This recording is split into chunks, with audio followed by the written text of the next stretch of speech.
అందరికీ నమస్కారం. నిన్న ఓన్లీ వెజ్ తిన్నామని చెప్పి ఈరోజు ఎలాగన్నా నాన్ వెజ్ ట్రై చేద్దామని అనుకున్నాం. కానీ మా నాన్నమ్మ సరే నాన్న నీకు ఎలాగో తినాలనిపిస్తుంది కాబట్టి బొంగులో చికెన్ చేద్దాం అంది. సరే నాన్నమ్మ ఎలా అనేసరికి బొంగులో చికెన్ ప్లాన్ చేస్తాం అయితే జరిగింది. బొంగులో చికెన్కి 2 బొంగులు కొనుక్కొచ్చాం. ఈలోపు మా నాన్నమ్మ దానికి కావాల్సినన్ని స్పైసెస్ ప్లస్ మసాలాస్ అన్నీ యాడ్ చేసేసింది.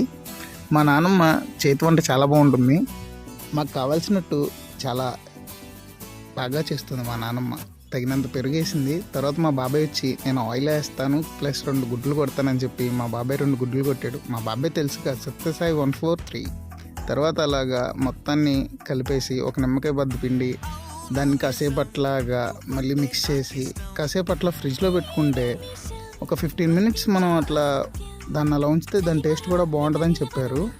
తర్వాత దానికి మా బాబాయ్ కొత్తిమీర యాడ్ చేసి మళ్ళీ మిక్సింగ్ స్టార్ట్ చేశాడు.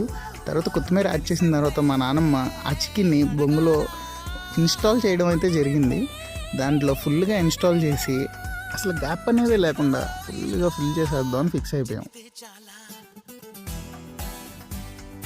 ఫుల్గా నింపేసాం దాన్ని. నింపిన తర్వాత ఇంకా స్పేస్ ఉండకుండా మొత్తం అంతా ఫిల్ చేసేసాం. అంత కిరణ్ చూడండి ఎంత కష్టపడుతున్నాడో.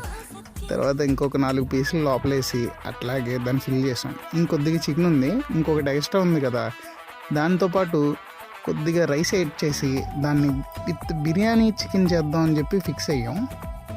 ఇంకా అలాగా ఆ రైస్ని ప్లస్ చికెన్ని మిక్స్ చేసి దాంట్లోనే యాడ్ చేసాం. టేస్ట్ ఎలా వచ్చిందో లాస్ట్లో చూడండి మీకే అర్థమవుతుంది. ఇంకా అలా యాడ్ చేసిన తర్వాత తెలుసుగా ఇంకా పొయ్యి రెడీ చేయాలి. పొయ్యి రెడీ చేసిన తర్వాత ఒక దాంట్లో ఓన్లీ చికెన్, ఇంకో దాంట్లో విత్ రైస్ చికెన్. తర్వాత హై ఫ్లేమ్లో పెట్టి మామూలుగా కాల్చాల ఫుల్ కాల్చేసాం.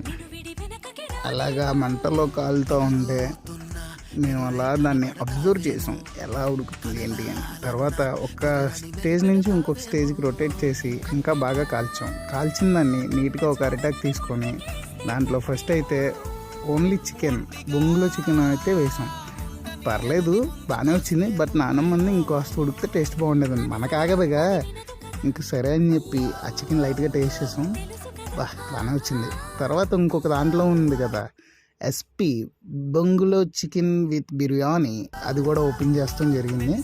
అది కూడా ఓపెన్ చేసి దాంట్లోనే వేస్తాం. చూడండి ఎంత బాగా వచ్చిందో. తర్వాత అది చూస్తానికే చాలా టెంప్టింగ్ ఉంది.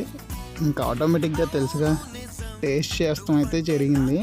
ఒక స్పూన్ తీసుకొని అలా నోట్లో పెట్టుకోగానే చాలా బాగా అనిపించింది. తర్వాత ఒక వింగ్ తీసుకున్నా. వింగ్ మాత్రం టేస్ట్ చాలా బాగా కుదిరింది. బొంగులో చికెన్ కూడా ఒకసారి మీరు ట్రై చేయండి. నాకు తెలిసి మీరు ట్రై చేస్తారు. తర్వాత అందరం కలిసి దాన్ని ఫినిష్ చేస్తాం. Okay bye.